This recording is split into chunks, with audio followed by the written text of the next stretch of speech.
Во имя Отца и Сына и Святаго Духа. Совсем недавно, позавчера, мы с вами встречали замечательный праздник Преображения. И говорили о том, что в служении Господа вот здесь на земле были мгновения, когда открывалась Его божественная природа. Когда ученики воистину видели, что Он не просто замечательный проповедник, пророк, а что действительно Сын Божий. Преображение на горе Фавор было таким ярким знаком. Одежды блистали, Моисей и Илья беседуют, и такая радость охватывает учеников, что Петр говорит за всех: «Господи, хорошо нам здесь быть». И вот совсем другая ситуация, но тоже Господь как бы приоткрывает свое божественное могущество и власть.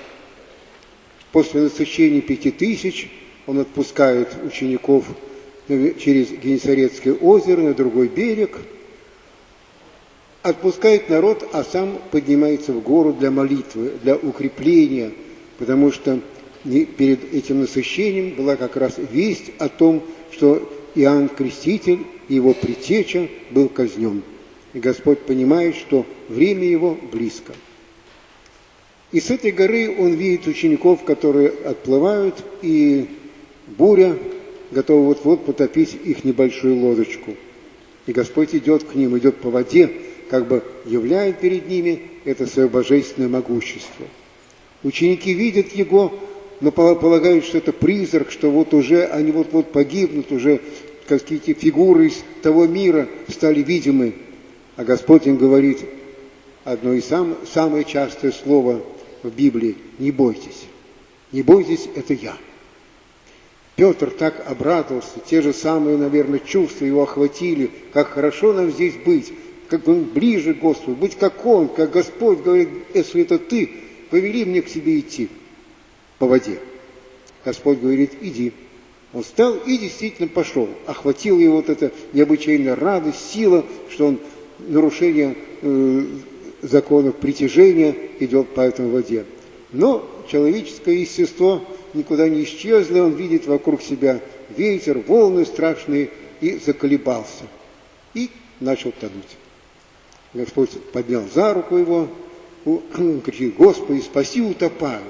Самая простая молитва. Иногда спрашиваю: вот как молиться, вот то-то и то-то случилось. Ну, вот так, как Петр молился. Он не стал там листать какие-то книги, вспоминать все.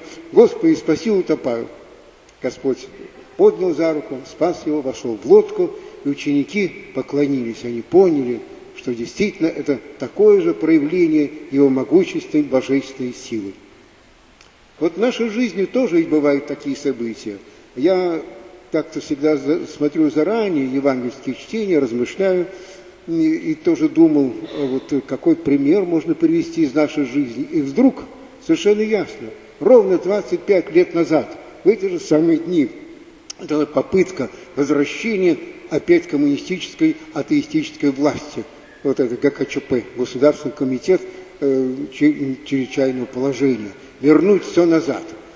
Начинания, которые были начаты Михаилом Сергеевичем Горбачевым, самые главные из них, вот вознаменование празднования тысячелетия крещения Руси в 1988 году, радикально изменилось отношение государства к церкви.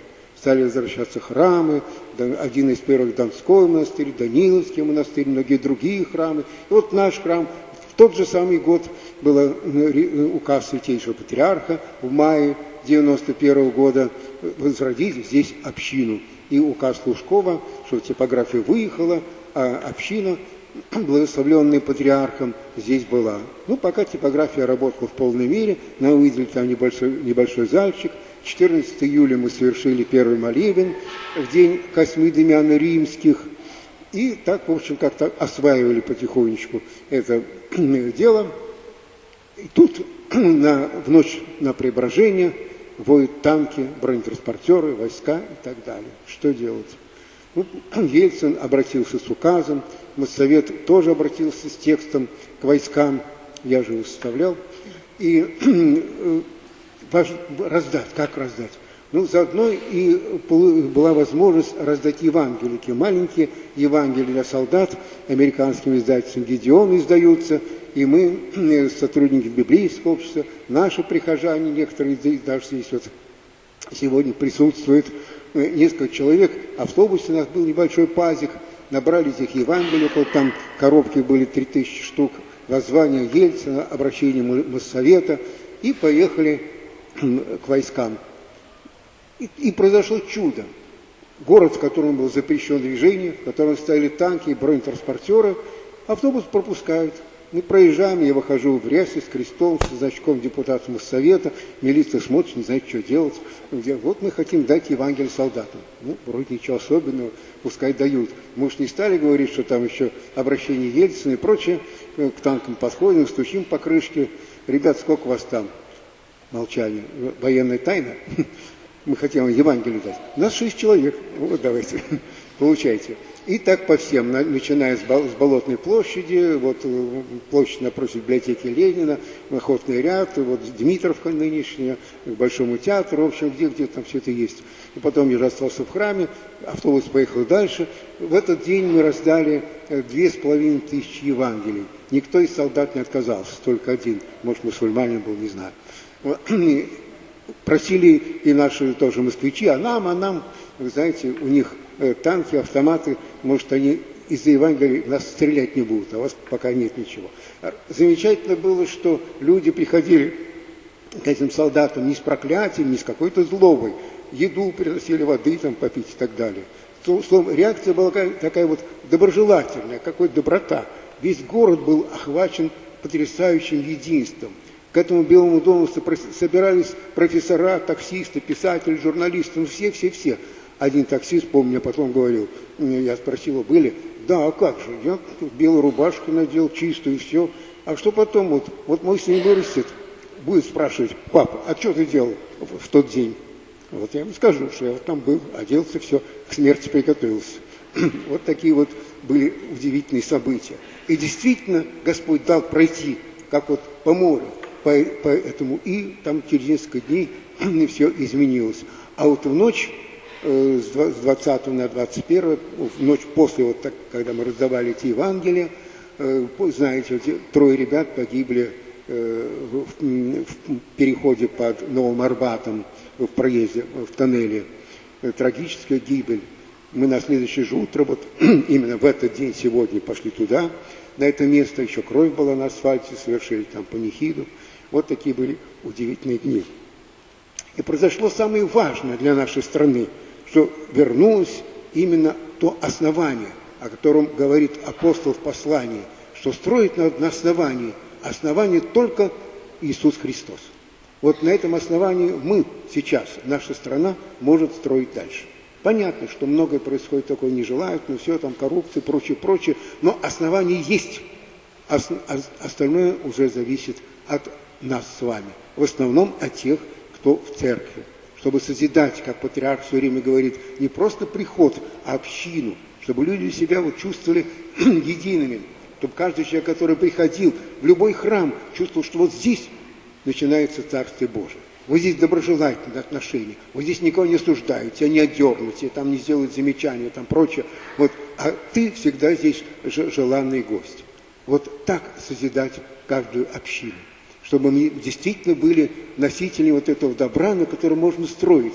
Потому что разные есть такие мнения.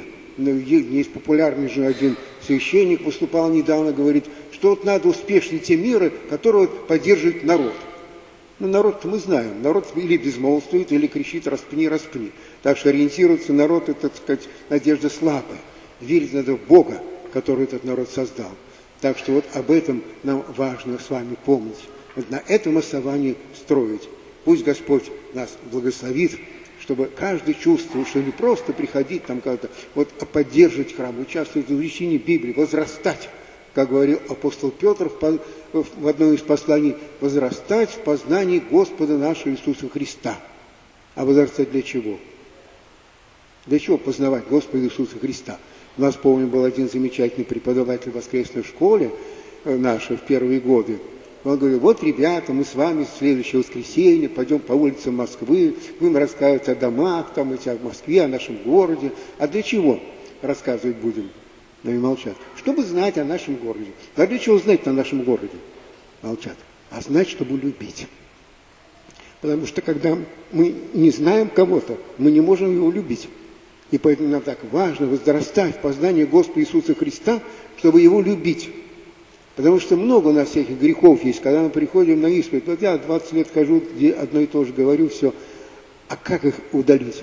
Только заменяя, вытесняя любовью ко Христу. Вот это наш путь. Это путь всей страны каждого человека. Наш замечательный Федор Михайлович Достоевский говорил, что если бы мне даже сказали, что истина не в Христе, а доказали всеми философскими, арифметическими доказательствами, что истина где-то еще, я бы предпочел остаться не с этой доказанной истиной, а со Христом. Вот это замечательный нам пример.